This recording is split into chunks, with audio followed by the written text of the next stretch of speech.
As we look at Justin and Tamika here, Justin and Tamika use these same 3 cards but change the game.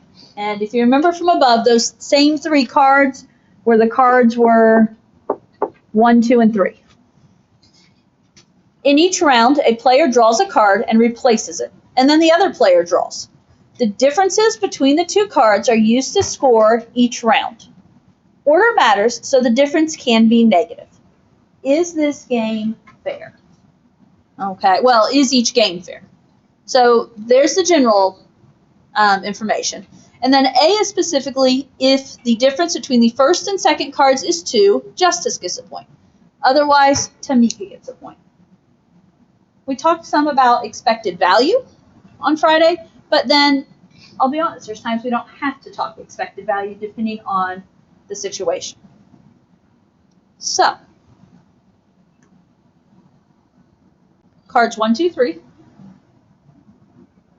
A player draws a card, puts it back, and then the other player draws a card. And the cards are just a 1, 2, and 3. The difference between the 2 cards is used to score. So, what kind of options for differences do we have? Can you list those in your head, or?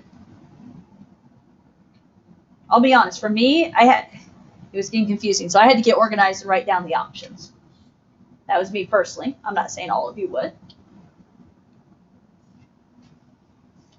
If the first person draws a 1, what could the next person draw? They could draw a 1. If the first person draws a 1, the second person could draw a 2.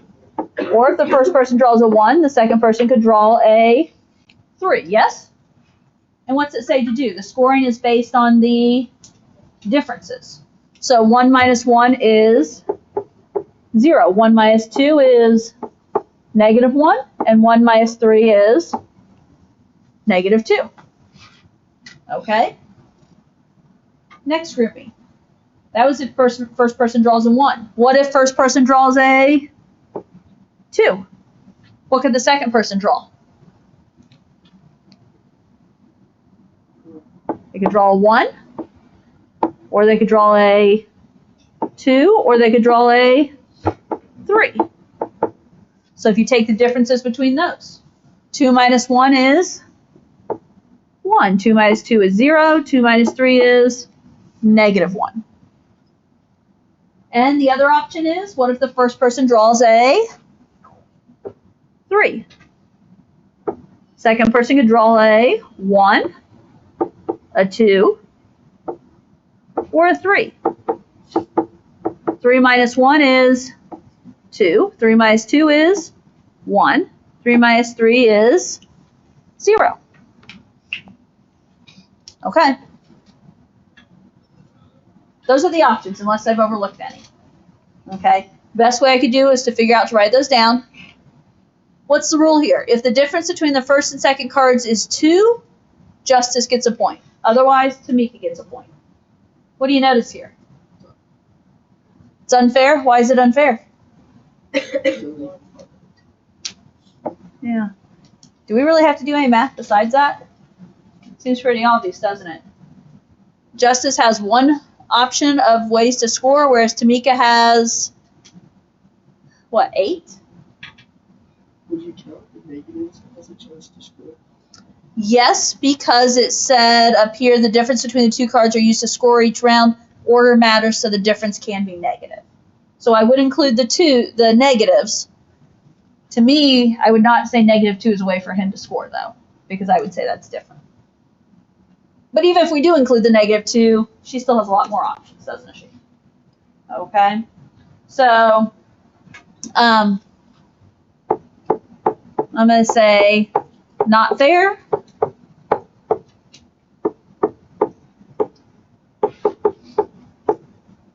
Tamika has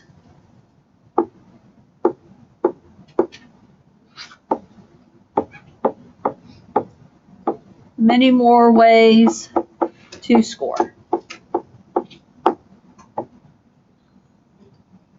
Okay, so we didn't need expected value there. but it was fairly obvious that that was not going to be a fair game. Okay. Now, B changes it up again. They take turns drawing. First round, the first player to draw subtracts the second player's number from her own, and the result is added to her score. Okay, so they take turns drawing. So one person draws first, and then the other player draws second. The first player takes second player's card, subtracts it. Is that making sense? I feel like I'm being confusing there, but first player draws, and then they take whatever the second player gets, subtracts that. That's their score. Then the next time we switch, right? So now the other person goes first. They take their value, subtract what the other person got. That's their score. And then they switch back and forth. So, fair? Not fair. Fair. Why? People change. Okay. There's like no set number they cut the game in. No, you automatically score whatever, or were you stating this, not questioning it? Yeah. I just realized that, sorry. Okay, yeah, it's not like last time where you had to hit 2 to score, right? This time, they score no matter what, whether it's a positive or negative.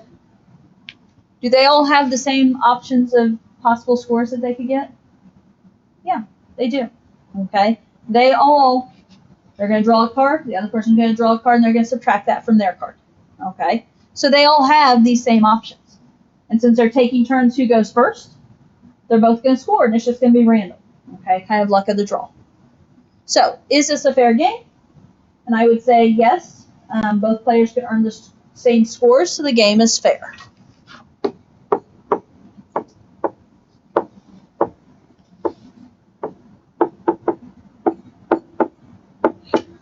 The game is fair since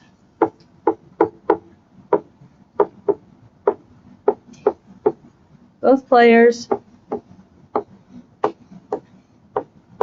can earn the same scores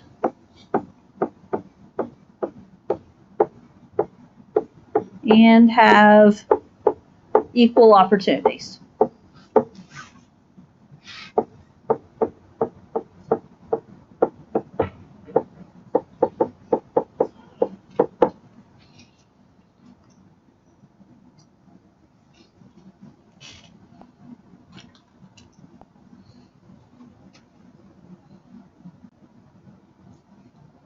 Okay.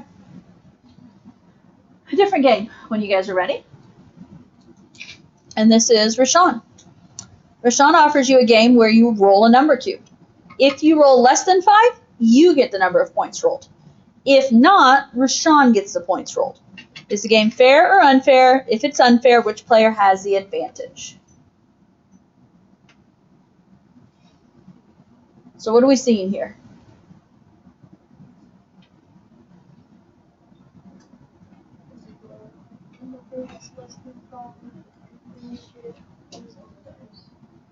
Okay, and what are my numbers less than 5?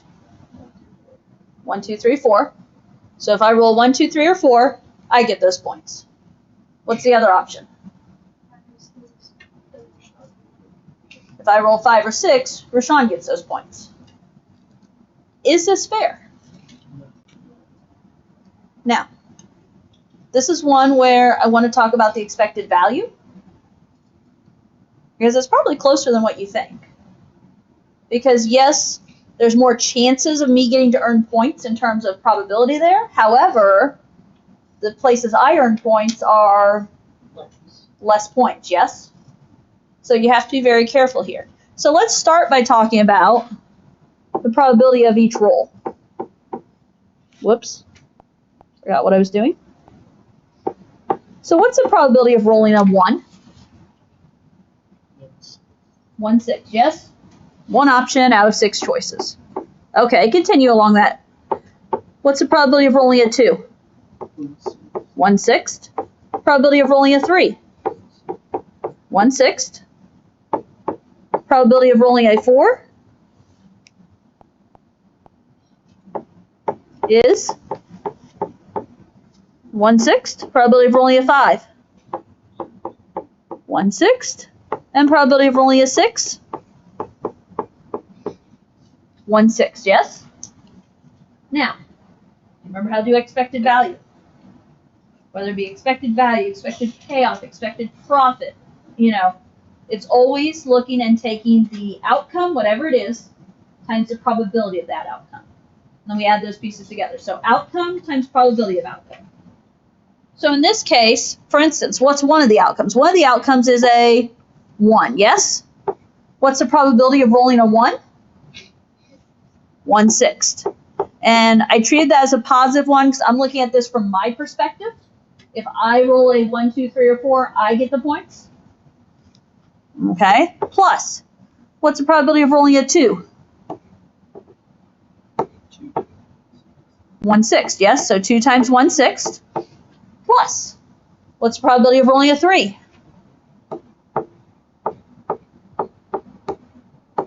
1/6, so 3 times 1/6. Plus, what's the probability of rolling a 4? 1/6. Plus, what's the probability of rolling a 5? Still 1/6. What do I need to change though? Yeah. 1, 2, 3, and 4, I get those points. So I left them as positive. Now we have to look at the viewpoint of 5 and 6. Rashawn gets those points. So they're negative towards me, right? So I'm going to say negative 5 times 1/6. And what about the 6? It's negative 6 because those are 6 points that would go to Rashawn.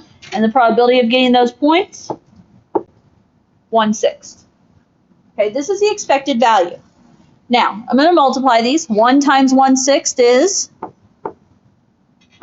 1/6. 2 times a 6. I'm going to leave it as 2/6 because I have to add these here in a moment. 3 times a 6. 3/6. 4 times a 6. 4/6. Negative 5 times a 6. Negative 5/6. And negative 6 times a 6. Negative 6/6. And again, there's a lot of reducing I could have done, but I left them all as denominators of 6 because it's easier for me to do the math. 1/6 plus 2/6, 3/6. Plus another 3/6 is 6. Plus 4 is 10. Minus 5 is 5. Minus 6 is negative 1. And this is out of 6. So I just got an expected value of negative 1/6. So is that the chance? You win or you lose? Well, who was the negative in favor of here? Rashawn. This is going to be the chance that basically I lose. Yeah. Okay. Because the negatives were going towards Rashawn. Now, if the game was fair, what would my expected value come out to be? 0. I got a negative 1/6. This is not a fair game. Okay, which you guys already kind of had that idea. Whether it's positive or negative, if it's anything but 0, it is unfair. So this is unfair because it's anything but 0. Because it was negative, well, these negative values in this case took us towards Rashawn, didn't it? And so who is this unfair towards? Well, I asked that weird. It's unfair towards me, right? Who has the advantage? Rashawn has the advantage. So game is unfair.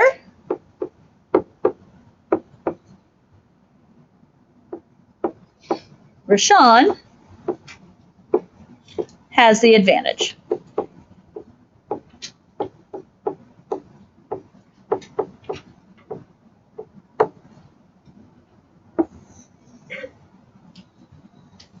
It wasn't unfair by much, was it?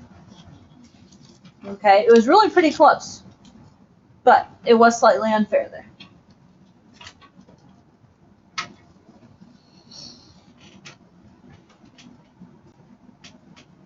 Okay. Turning the page. This kind of continues along the same way. It's more making decisions, still using expected values. And this is more of a business world type application here as opposed to the game. Silicon Valley Company manufactures tablets and computers.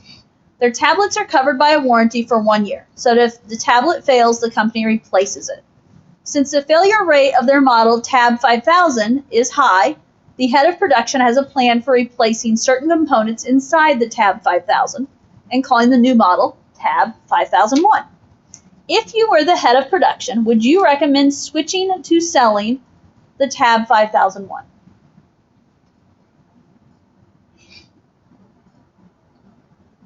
Okay, we have some information in those tables, yes. The Tab 5000 costs $100 produced, sells for $150, has a 5% fail rate, and the replacement cost is $130. The 5001 costs $105 to produce, also sells for $150, has a 1% fail rate, and the replacement cost is $135. Okay, guys, this is where we need to look at expected value, which in this case I would call it the expected profit. Okay, where, expected value, when we sell this, where are we going to get the better profit? Because we want to know, is it worth selling the 5001 in place of or in addition to the 5000? So, let's talk about expected profit.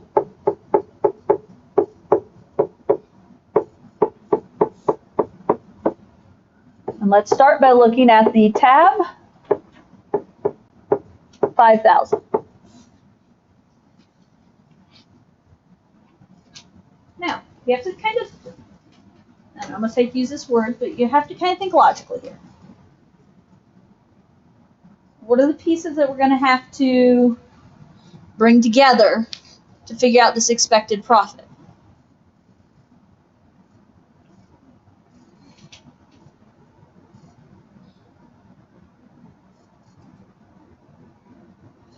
What do we know the Tab 5000 is selling for? Okay, it's selling for $150, right? So that's the amount I'm bringing in. What do we have to take off of that? Okay, so it's selling for $150. We have to take off the cost to produce. So we're taking off that $100, right? If that was all the information we'd have, we'd stop right there, profit of $50, there we go. However, we also have to include that they talked about this 5% fail rate, yes? Within the first year, there is a 5% fail rate. If it fails in that first year, what's the company going to have to do? They're going to have to replace it at $130. Now, is that guaranteed to happen every time? No, it's expected to happen 5% of the time. Okay, so this is where expected value, we're multiplying the probability times the provided information. So you're selling it for $150. You have to take off, it costs us $100 to produce it. And then you have to take off that 5% chance we're going to have to replace it. So we're also going to subtract 5% of $130. Okay? So you need to figure out what 150 minus 100 minus 5% of 130 is.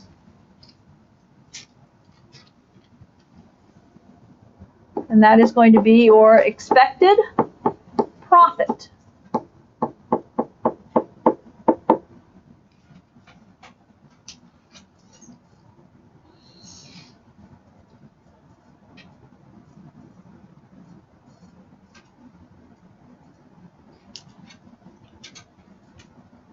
Got something?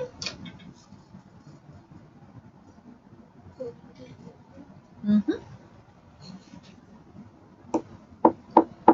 $43.50.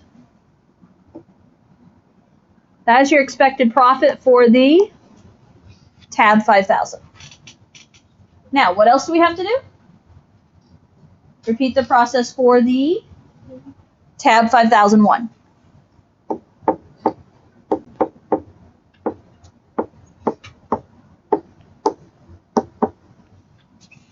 Okay.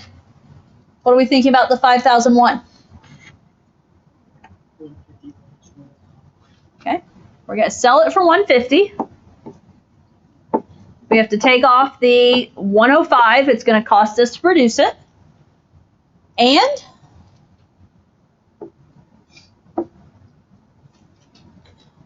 it's only 1%, but there's still a fail rate, isn't there? There's a 1% chance that we're going to have to pay 135. The company's going to have to pay 135 to replace the tablet. So you're going to subtract off the 1% of 135.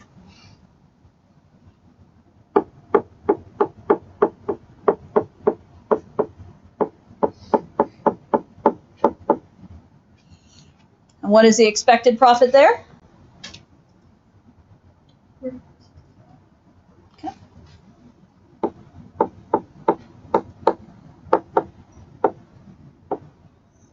Expected profit of $43.65 for the Tab 5001.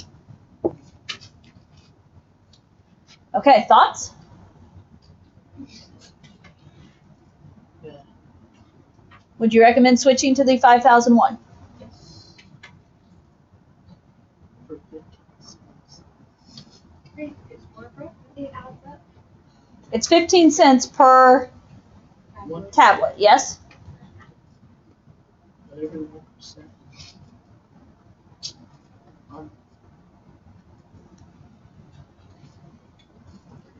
The other, well, there's one other thing we could include in our reasoning. It's a higher profit. What else would make it a good reason to switch to the 5001? It's a less chance to fail. Yeah. If there's a 1% fail chance as opposed to 5% fail chance,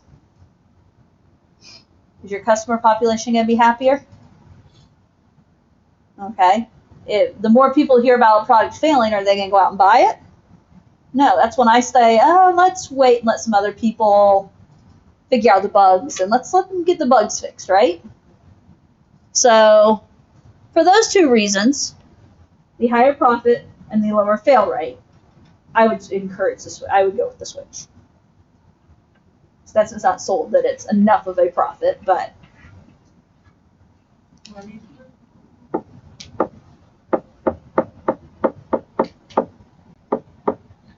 so switch to Tab 5001 due to higher profit and lower fail rate.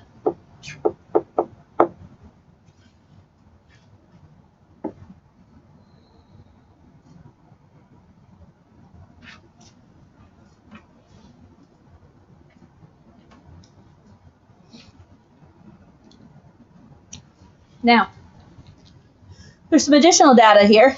Additional data collected for the two tablets. The production and replacement costs for the Tab 5001 remain unchanged. But in example A here, the production and replacement costs of the Tab 5000 both increased by $10. What would the expected profit for the Tab 5000 be now? So notice, production and replacement cost increased by $10.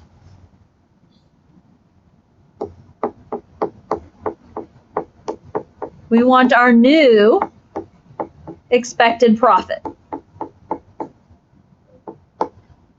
So how are we finding that expected profit? $10 production. Okay. Does my price change? No, the original 150, they did not change, so it's still 150 initial price. Minus, well, the production cost increased by $10, so the cost to produce is now $110. And then what also changed? The replacement cost. And so instead of 5% of 130, it's going to be 5% of 140. What is our new expected profit for the tab 5000? What was it? 33? Well, that's a little bit of a change there, isn't it? Okay, that's the tab 5000.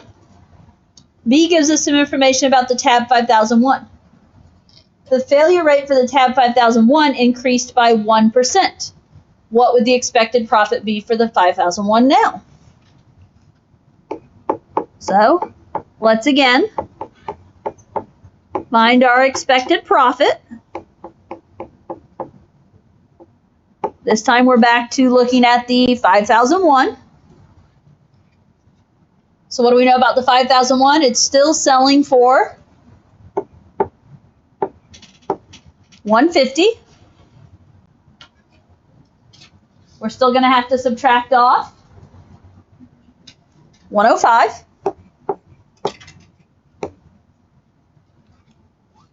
And now what?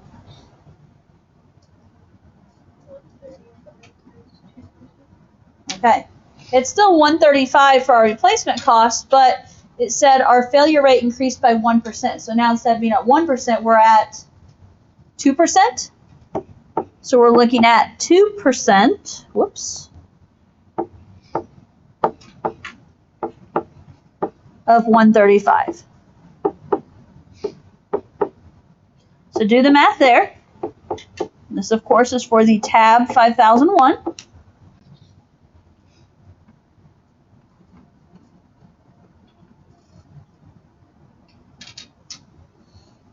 What are you thinking? 4230?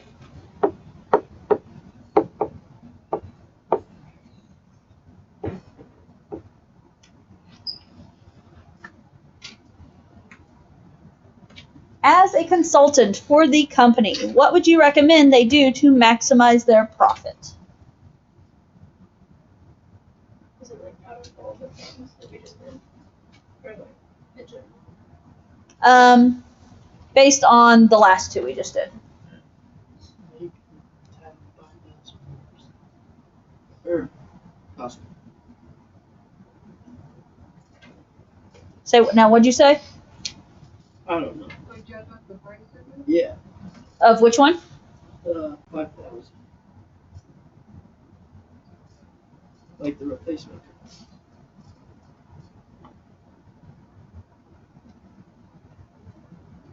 Well, increasing the replacement cost is going to make you just less profit. Yeah, so they make money in the new one. It shows. Make money off of both. Are you trying to make money off both of them or just the I new just one? go with that. Whatever we did up top. Want to get real, we should probably cut the And you're just warranty, and we should actually make a replacement cost for them, so if they want to get their phone fixed, they'll have to fix it themselves. We can make the price of the fixing about, I'd say roughly a fourth of the original price. So that way it's not too pricey, but it's really annoying. Enough to where you want to get the brand new device, have the less chance to pay. Does anything say we still have to sell both of them? Make a new one. No, just sell the Could we new one. could we discontinue this one Yep. and just sell this one? That's what I'm saying. Okay, which is kind of the direction you guys are all leaning to in various ways, right? Okay, I mean this one the profit's not very good, so or at least in comparison, you know we're almost $10 lower. So Stetson's saying if we're going to keep this one, we've got to do something to increase this profit, right? Okay, Jonathan's saying okay, we've got to do something to make it so that it's less appealing, so to speak, right? Okay, Do you want more people to buy the new one? we just want to make a profit. Oh, Yeah. Our goal, I'm a business person. My goal is to make money. Or in America. My goal is to make money, and if I'm trying to make money, I also want to make my customer happy at the same time, yes? So, lower the replacement. Just continue. how about we forget the tab 5000 altogether, sell the 5001. Are we happy with the 5001 as it is? I mean, we lost a little bit of profit from here to there, didn't we?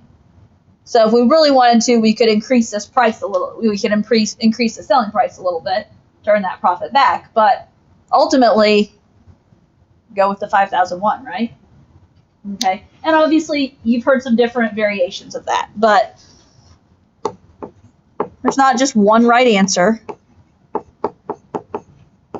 But I'm going to say discontinue to tab 5001. Okay. Wait, they just continue improving? Oh, no. Tab 5000. Thank you. But if we want to be honest, by the time this discussion was over, the tab 5002 probably would have been released. So. Okay, so valid point. 5001 is probably outdated at this point anyway, but we get the idea here, right? And again, we're using expected value here. Okay, this is a variation of expected value, trying to figure out what that expected profit is. Okay, this is where I kind of hit that point in my morning class. We got 3 examples left, not enough time to do them. I'm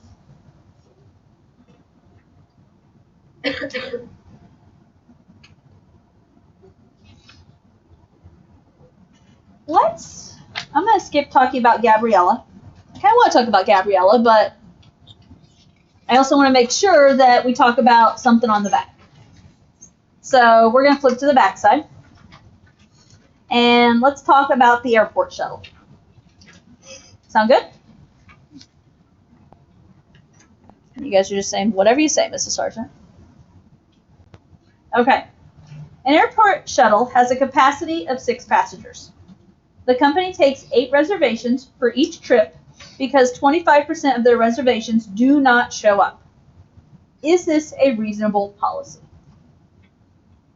No. So their shuttle holds 6, but they always just book 8 with the idea that 25% of them, on average don't show up. It'll be okay. Is this a reasonable policy? Now, obviously, maybe not obviously, I'm not going to accept just a yes or no. We're going to do some math behind it. Okay? Start at 25%, they won't show up. It's a pretty low percent to risk on. And what are they going to do when all of them show up? Okay, so let's look at this. Now, the information they provided was that 25% of those booked do not show up. So if 25% do not show up, what do we know? 75% show up for their shuttle ride, yes? Okay. Down here, I don't know if you've looked at the middle of your page, but there's a reminder with a formula that should look familiar. Binomial probability theorem. I taught this last lesson. 2 lessons ago? I don't know. I've taught it somewhere along the line. And that binomial probability theorem. And this is what we're going to use here to figure out, okay, just in general, there's a 75% chance someone shows up, 25% someone does not show up. Okay? What does this look like when we're talking about 7 passengers, when we're talking about 8 passengers, because those are the numbers that are a problem, aren't they? It's okay if 0, 1, 2, 3, 4, 5, 6 show up, but it's a problem when 7 or 8 show up and they say, oh, I'm sorry, you don't fit in our van now, so you're going to have to wait, or we can't take you this time. That doesn't really work very well. So let's start by looking at the probability that 7 show. In order to do that, I'm going to do the probability of 7. And again, to find the probability that 7 show up, we're going to use this binomial probability theorem. So with that in mind, when we do probability that 7 shows up, remember this is the probability of R. So that means in this case, 7 is my R value. What's my N value? How many are we going out of? 8, yes? So anytime we look at these, N is 8. And then P is the probability. Now, This 7, we're doing the probability of 7 showing up. So what do I need for P? Yeah, we're going to use the 75% as our P because that is the chances of them showing up. So let's fill in our formula. Probability of 7. Remember, it's NCR to start with, so that's going to be 8C7 times P to the R. What's my P?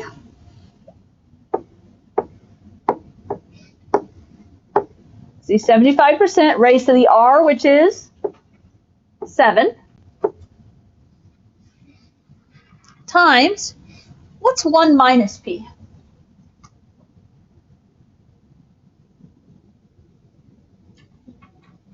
What? It's that 25%, yes? Or if you want, it's the 1 minus 0.75. But just remember, it's the other one. Raised to what power?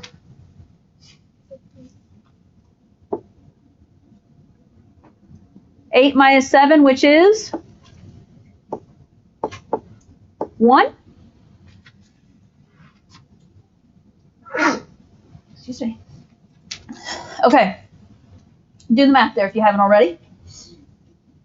8C7 times 0.75 to the 7th times 0.25 to the 1st. What are you guys getting? What was it?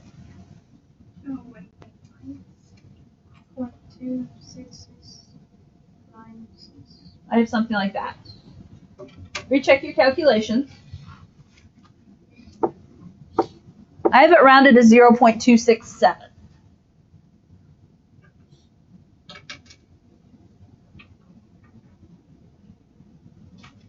Now, that's the probability that 7 show up. What else do we need to look at the probability of?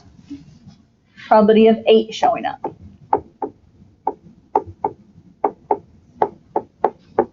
Can we do the same thing?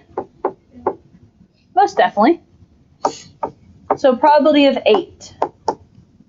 Now my new R value is going to be 8. So this is a probability that all 8 that are signed up show up.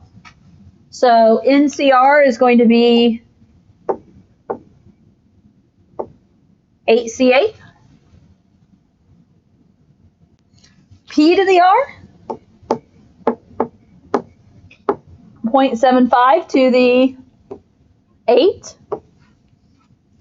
1 minus P to the N minus R. 1 minus P was that 0.25. N minus R, 8 minus 8, which is going to be 0. So what is 8C8 times 0.75 to the 8 times 0.25 to the 0?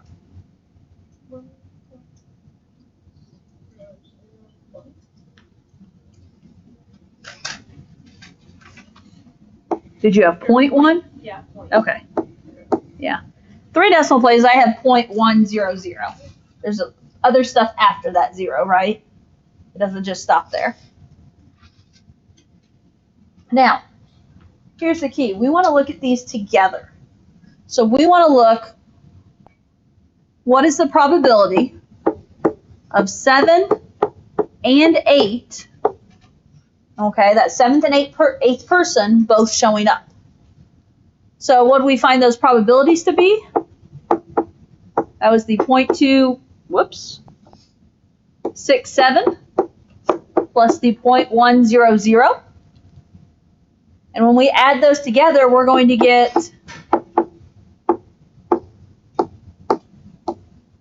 0.367.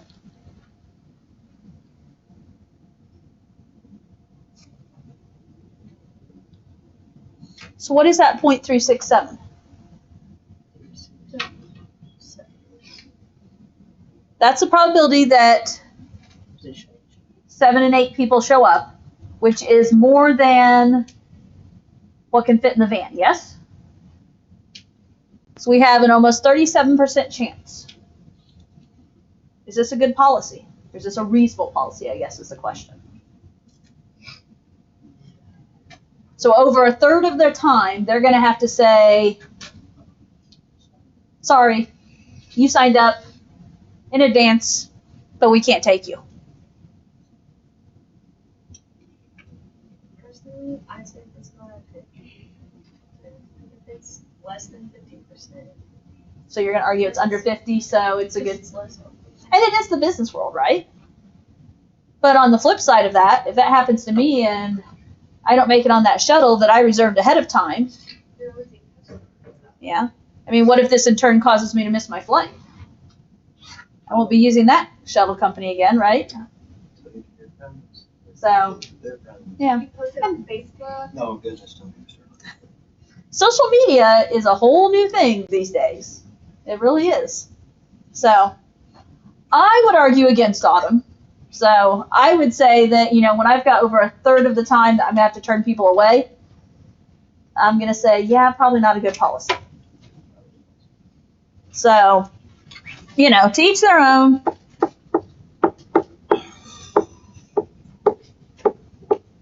I'm going to say not a reasonable policy.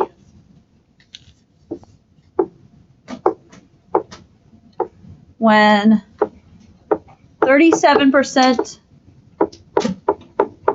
of the time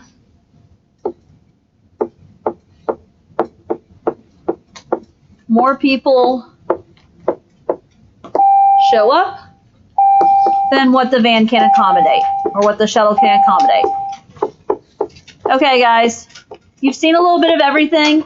Your job for tomorrow, get 12.6 done.